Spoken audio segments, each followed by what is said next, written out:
Guys, I'm Steve. Welcome back to the channel. Welcome back to another video. If it's your first time stopping by the channel, hit that subscribe button. Trust me, you won't regret it. You're a returning subscriber. As always, guys, welcome back, and I do appreciate support.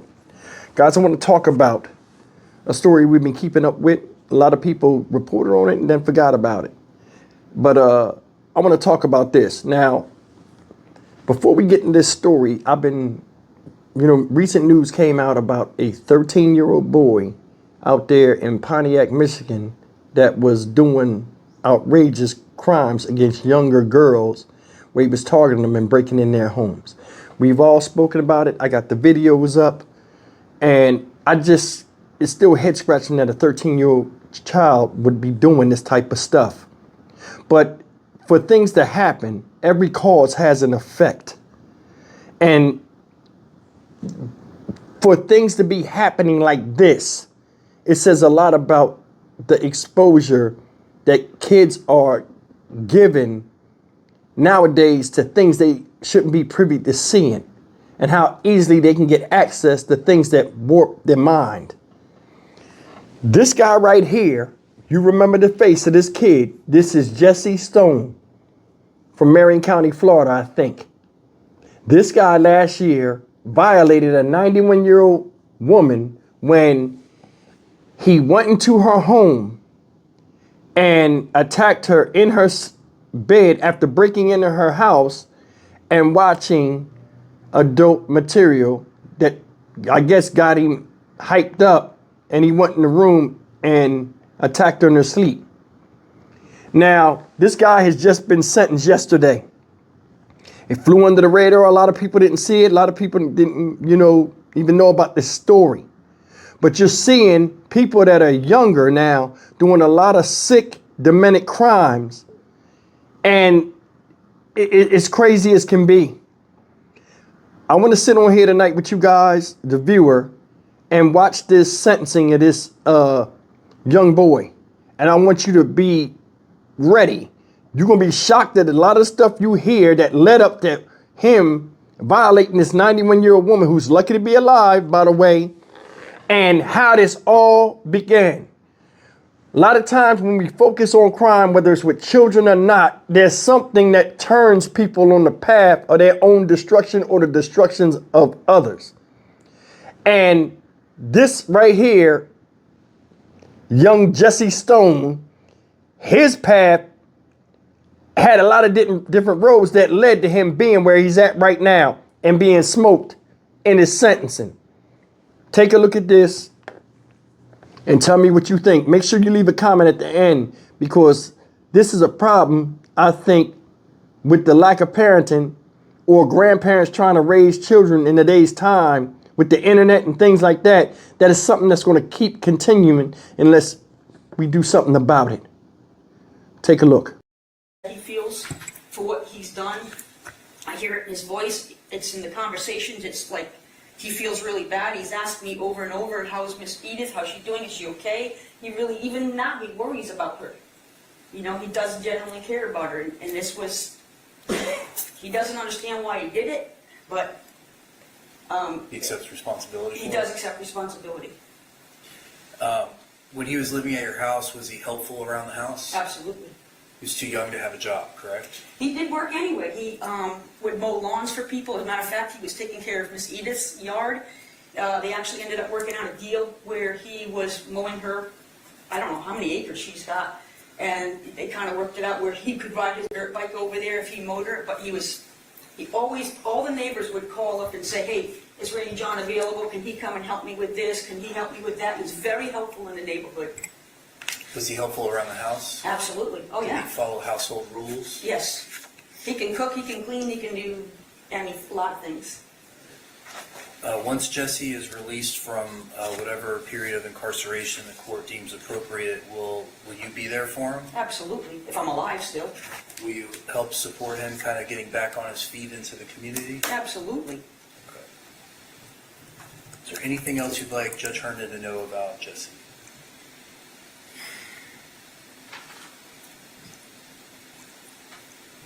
Just that he isn't the person that did this act in a natural way. He's not this guy I think personally he panicked or something. I can't explain what happened, but he's a person that you love, you care, you liked having him around. He was a good person, is a good person. And I mean, I care about Miss Edith too, I really do. And I don't know what's really fair here. I was myself recently attacked, and for me personally, the way I felt better is to have the person get help. Because I think people who are in that situation, they need help. And prior to him, this incident happened, I was already reaching out for help. I called the police a couple different times trying to get help for him. I called the school counselor trying to get help for him. But nobody seems to, that end of things, they failed. And I really believe had he gotten the help that he needed then, he would not be here right now. I mean, I really believe that. You mentioned earlier, I think, that he did some counseling when he was much younger. Is that right? And it really did help, and that's why I was trying again. I reached out to the school counselor because the school counselor told me they had the guidance counselors. That they have a person that did counseling, and I was, waiting. He would come home, and I said, "Hey, did you get to talk to this counselor yet? Did you get to talk to the counselor yet?" "No, not yet, Grandma. Not yet, Grandma." And then I'm waiting and I'm waiting. I keep calling the school, but even the guidance counselor, she never returned calls. She wouldn't return emails. I really struggled to communicate with this person. And, and then she finally told me, oh, that person is no longer doing it, like several months later. When he was in counseling before, why did that stop? Because the school year ended. It was in the school. So it's not like he declined to participate or anything like that? No, he actually believed that it helped him. Okay. And when you say you noticed in the months leading up to his arrest that he was struggling, can you kind of describe what you observed yourself? Well, the one thing that really kind of stood out for me that he was struggling was because he hadn't used to lie, and he didn't used to take things and didn't do different things. His behavior was excellent before. And then all of a sudden, he was sitting at the dining room table, and I said to him, what is going on? Why are you behaving like this? I don't get it. And he says, why does my mother hate me so much? That's what came out. So then I realized he's in pain. That's what I realized at that point in time. That's when I started trying to get help from him, because that's the seed of what's going on. And then after that event, losing his sister really tipped him upside down. I mean, he just would... And he even told me, I said, why do you keep trying to get video screens? Why do you keep getting video screens? What's going on with this? What's going on with this? And he said, Grandma, when I'm watching the videos, I don't think about my sister. It helps give me a break from thinking about my sister. I'm missing my sister. So that's what he was doing. He was kind of using the videos as... What type of videos are you talking about? He liked all kinds of videos. It's not just pornography. The pornography happened in the very end, well, like that. But and I'll admit, he got introduced to pornography actually from his father, and that happened when he was in the 4th grade. And he got in trouble for being on a website at school that was pornographic. It was something that I think. What it was, my son spelled out the words to him, is what my grandson told me, and then he went to school and he typed those letters in, and that's what it was. And it wasn't, I think he told me it was kind of, the school told me it was kind of like boy on boy type of pornography, but that's like his first thing. But he was also watching videos where, like dirt bikes and funny things, and I guess pretty much, I mean, a lot of us do it. I do it now. I find myself scrolling through my phone just because I'm bored and I don't have anything better to do with my time. And so it's an escape.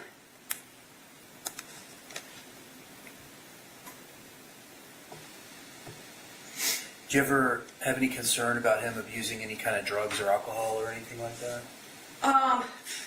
No. I was more concerned with him possibly because he was like taking my phone. He was taking my father's phone, his great-grandfather, whom I take care of. He was helping take care of his great-grandfather as well. He was taking our phones and things like that. My kids, I am proud to say, none of my children abused drugs or alcohol.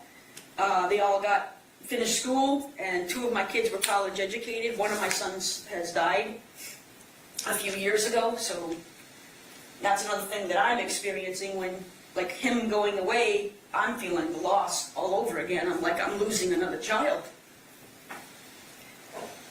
Thank you. I have no further questions, Your Honor. Any questions from the state? No, Your Honor. Thank you, Glenn.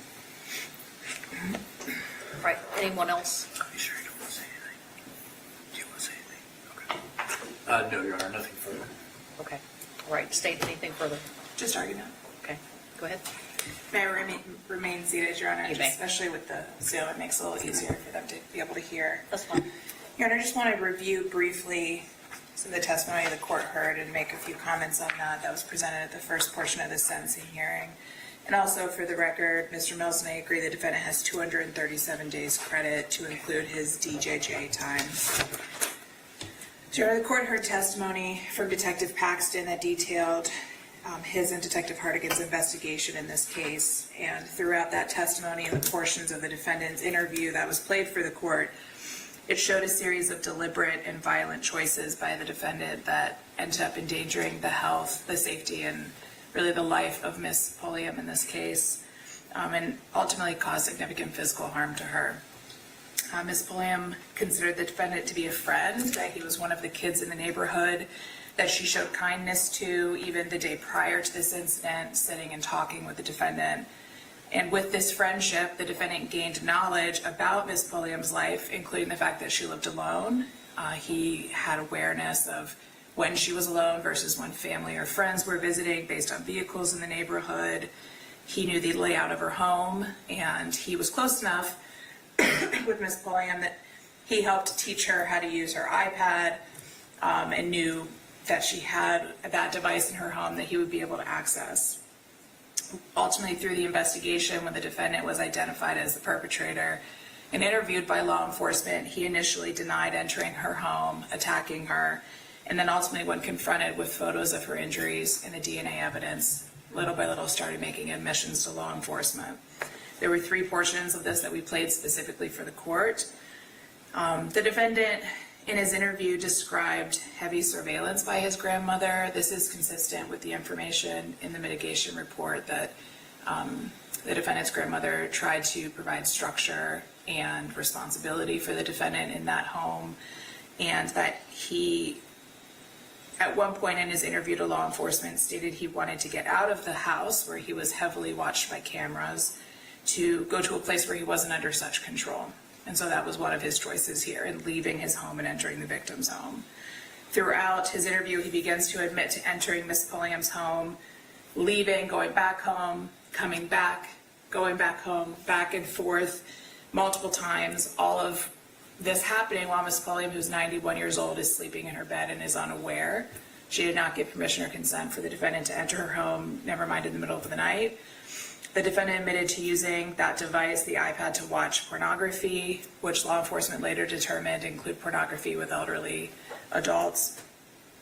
And what is clear from the testimony presented to the court is that these circumstances, the defendant being in this home, escaping that control, watching the pornography, caused him to be sexually aroused, and shows the court his sexual intent for why he entered the home and why he ended up attacking Miss Pulliam.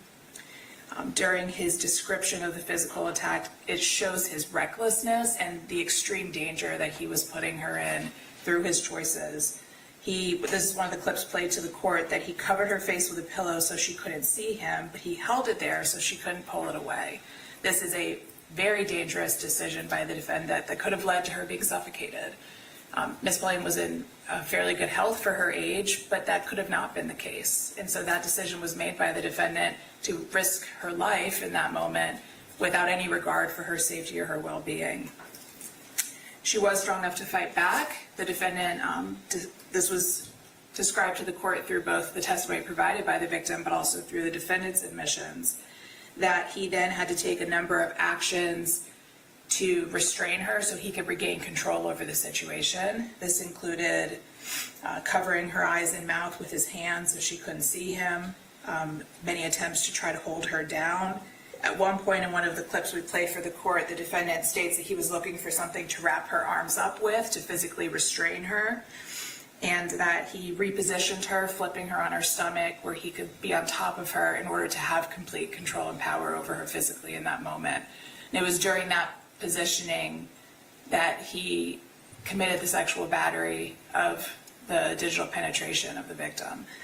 And what is described by the defendant's own admission shows this was not him simply panicking, but that there were a number of very intentional decisions he made that inflicted harm on Ms. Pulliam, who was just asleep in her bed, once he entered her bedroom while he was inside the home after watching the pornography. The defendant then describes, after the sexual battery, even additional steps that were intentionally made to prevent him from being identified or to cover up his crime that he had committed, including covering her face again with a pillow so that she couldn't see him when he left the room, and then seeing he had blood on his hands, washing that off. He describes that to law enforcement as well.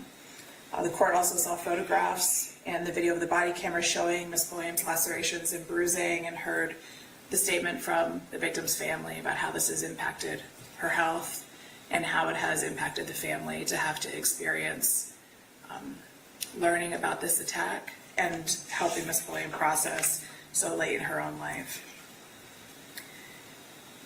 I just want to comment on the report by Dr. I think it's Williamson. The doctor describes diagnoses of ADHD, depression, and impulse control disorder, but does not describe a severe mental health diagnosis that is so pressing or so dire that it outweighs the need for incarceration in this case. Any suggested treatment, including sex offender treatment, can be in part sought in the Department of Corrections, but also ordered as a condition of probation to follow any incarceration in this case. And if I would like an opportunity to address any other sanctions that may be requested by defense after, if that is requested in this case.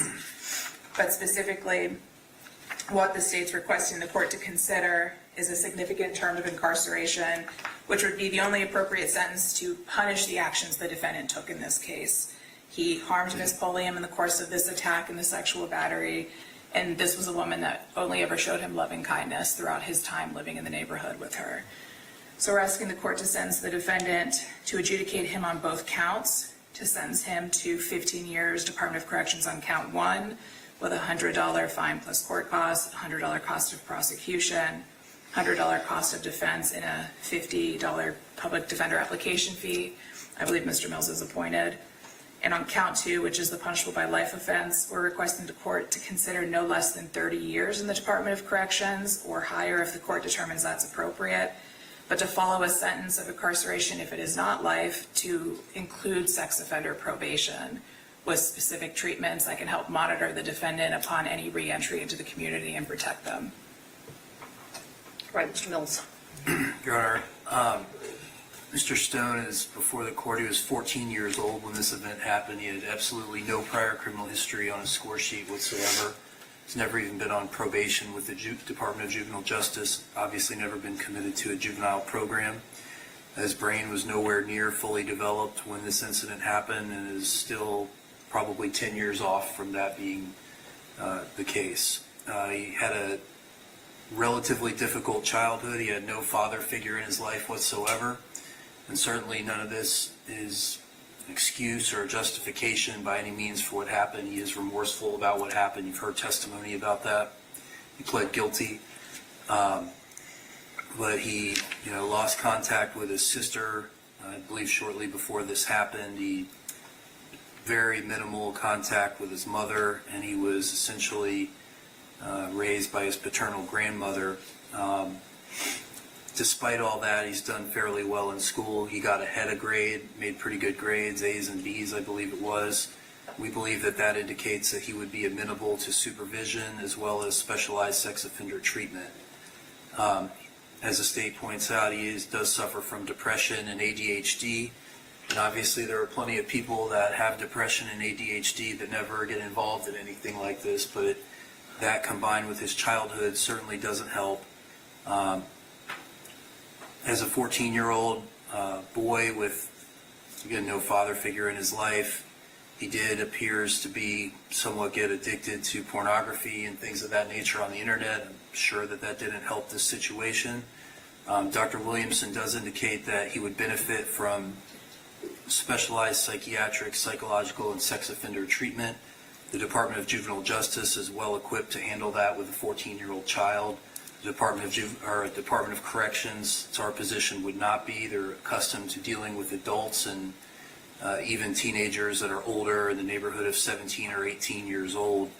Mr. Stone would be in a better environment if he were around kids his age and not institutionalized with people in prison, other adult sex offenders in prison, and things of that nature. None of that is going to benefit him in growing up and growing out of this and being rehabilitated. Certainly there has to be some punishment involved, and we acknowledge that, but there does need to be, we believe, some element of rehabilitation that he's not going to get in the state prison system as a 14-year-old sex offender. Your Honor has probably the widest range of sentencing options that I've ever seen before. You could sentence him to juvenile sanctions. You could put him in a high-risk program and retain jurisdiction through his 21st birthday. The court, that's what we would ask the court to do. If the court does not believe that's appropriate, Mr. Stone would qualify as a youthful offender based on these charges. If the court is inclined to send him to prison, we would ask that it be as a youthful offender with a portion in prison followed by a portion on sex offender probation so that he can get the treatment that he needs in an outpatient type setting. He scores, I believe, around 135 months. If the court is not inclined to give him juvenile sanctions or a youthful offender sentence, we believe that that would be a rather substantial punishment, almost as many months as he was alive at the time of this incident, to be followed by probation. Your Honor, sentencing him to 30 years or 40 years or 50 years in prison for his first ever arrest, we agree that there does need to be some punishment here, but he's 14 years old and has never been arrested before, so we just ask the court to have mercy on him. All right, thank you. I do not think juvenile sanctions or youthful offender sanctions are appropriate under these circumstances. His actions are egregious, and the victim in this case is lucky to be alive under these circumstances. State, did you want, I am going to sentence him to prison, followed by a lengthy term of sex offender probation. I don't know if you want to be heard as far as conditions now or after I impose the DOC sentence. I believe the standard sex offender conditions would be sufficient. That would include treatment and as well as no contact or internet use without the risk assessment. So I believe that would encompass everything that's needed. Okay, so once I announce my sentence, if there's something additional either side thinks that I should address, I'll be glad to do that. All right, Mr. Stone, this is unfortunate for you, for the victim, for both of your families. I'm going to start with count 2. It's a burglary of a dwelling with a battery, which is punishable by up to life in prison. You're adjudicated guilty and sentenced to 25 years in the Department of Corrections. That's going to be followed by 30 years of sex offender probation. You're going to have to follow the sex offender probation conditions set forth in 948.30, which includes sex offender treatment, a variety of other things, including polygraphs, no use of the internet without a risk assessment, no contact with children under the age of 18. I don't know that that's going to be applicable in this case, but I assume all those are still going to apply. You cannot have any contact with the victim in this case, which means that no phone contact, third-party contact, no contact in any manner whatsoever, no electronic contact, no writing. You can't go within 500 feet of where she's living, and you can't go within 100 feet of a vehicle that she's in, and that will be during the entirety of your DOC sentence and the probation.